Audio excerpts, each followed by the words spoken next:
bulanghoy, saging. Kamuting ang kayo.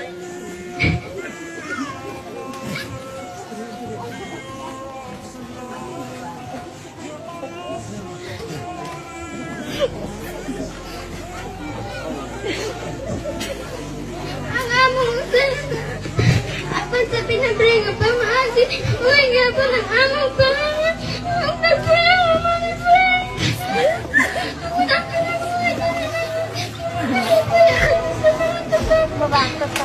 Ang kalisod na among pagpayo. Ang pagpangita sa adlaw-adlaw ang kukumo. Ang nahimong rason kung ano ako nagpadayon sa pagtuon. Kadililalim na madakop ko nga walay kahibulong.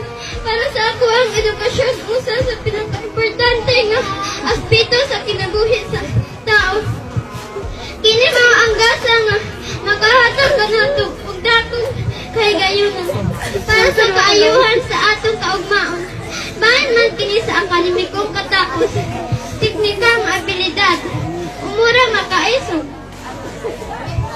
Ang edukasyon sa matang higayon, makahatag kanato kaptangan niya dili matigdan.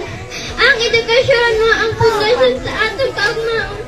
Ang Malapani Primary School naghatag ko na magdakong pabor. Ang